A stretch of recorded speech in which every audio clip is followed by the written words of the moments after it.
गांव के घर रोते हैं।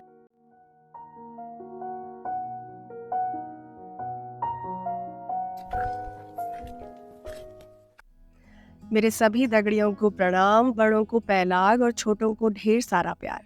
मैं हूं शिखा सुंद्रियाल, योगा टीचर और एक कंपनी की को-फाउंडर जिसका नाम है Silsu life care private limited. ये एक वेलनेस स्टार्टअप है जिसमें हम रिकॉर्डेड कोर्सेज के माध्यम से योग का प्रशिक्षण देते हैं। दोस्तों, ये एक पूरी तरह से ऑनलाइन कंपनी है क्योंकि हमारा ये उद्देश्य है कि पूरी दुनिया में कोई भी इंसान जो योग में रुचि रखता है, योगा टीचर बनना चाहता है या सिर्फ अपनी किसी शारीरिक या मानसिक किसी कष्ट को दूर करना चाहता है, वो हमारे कोर्सेज के माध्यम से अपने कष्ट को दूर कर सके और योग से जुड़ सके। और अब हम आ गए हैं अपने गांव सिलसू, जो कि पौड़ी गढ़वाल में एक छोटा सा गांव है। हम आए हैं अपने नए घर में, जिसे मेरे ससुर जी ने अपने दोनों भाइयों के साथ मिलकर बनाया है और अभी अभी पूरा हुआ है, करीब 1-1.5 साल की मेहनत के बाद। आप सोचेंगे सिलसू जैसे गांव में ही क्यों? ये एक लगभग रिमोट गांव ही है जहाँ सुख सुविधाएं नहीं है, पक्की सड़क नहीं है, आने जाने में बहुत कठिनाई है। सोचिए, ऐसी जगह पे घर बनाना कितना बड़ा काम रहा होगा, कितनी मेहनत का काम रहा होगा। तो क्यों बनाया मेरे ससुर जी ने अपने भाइयों के साथ मिलकर ये घर? उसके पीछे भी एक कारण है। हुआ ये कि मेरे ससुर जी ने एक बहुत ही दिलचस्प बात कही थी। उन्होंने कहा, बेटा, गांव के घर रोते हैं। मैंने कहा, घर कैसे रो सकते हैं? उन्होंने कहा, बिल्कुल बेटा, गांव के घर रोते हैं।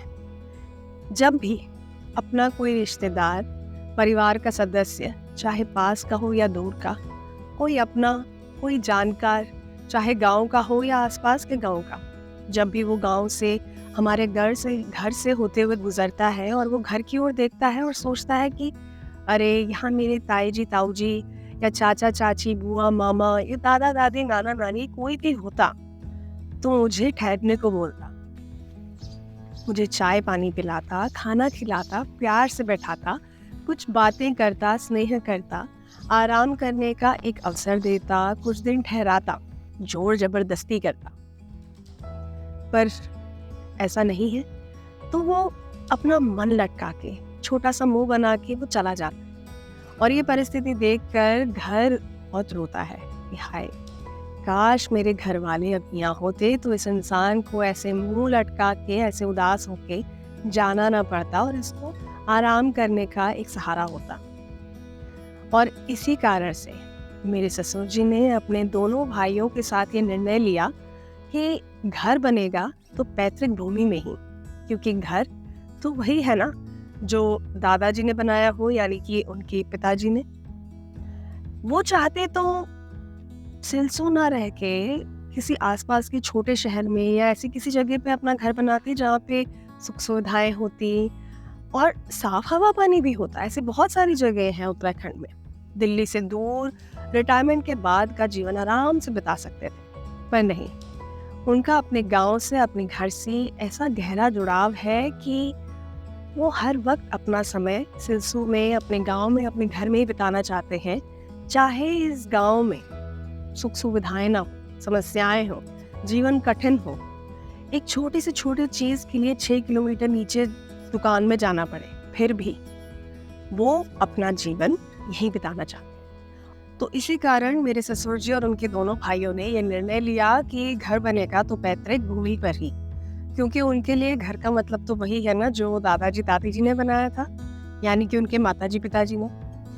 तो बद्री विशाल का नाम लेकर सभी पूर्वजों का सम्मान करते हुए, आदर करते हुए और उनको नमन करते हुए नए घर की नींव पड़ी करीब 1.5 साल पहले, और आज ये घर बनकर पूरी तरह से तैयार हो चुका है।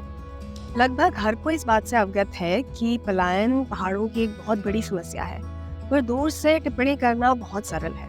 हमने भी करी है, तो हमने सोचा क्योंकि हमारा काम हमें ये अवसर देता है कि हम दुनिया में कहीं से भी काम कर सकते हैं, तो क्यों ना अपने गांव, अपने घर से आकर ही काम करें।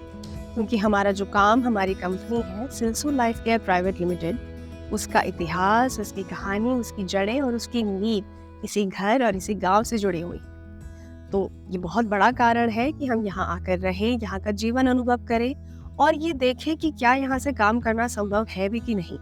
अगर है तो किस तरह से, और अगर नहीं तो कौन सी चुनौतियां हैं जिनके साथ हमें लड़ना पड़ेगा और कौन सी समस्याएं हैं जिनका हमें समाधान करना पड़ेगा। हमारा ये उद्देश्य है कि हम अपने स्तर पे जितना भी संभव है हम पलायन को थोड़ा सा सुलझा सके अपने छोटे से स्तर पे, क्योंकि हमारा ये मानना है कि जो आगे आने वाली पीढ़ी है, जो खासकर अपना व्यवसाय कर रही है, उनके पास ये अवसर है और उनका ये कर्तव्य है कि अपने गांव आए, अपने पहाड़ आए और जितना भी संभव है, एक दिन, एक महीना, एक साल, जितना भी संभव है यहाँ रहे, यहाँ काम करें, लोगों से जुड़े और जितना भी संभव है छोटा मोटा रोजगार प्रदान करें, कुछ अवसर प्रदान करें। और इसी उद्देश्य के साथ हम अगला एक महीना यहाँ बिताएंगे और मैं आशा करती हूँ कि आप हमारी इस यात्रा से जुड़े रहेंगे।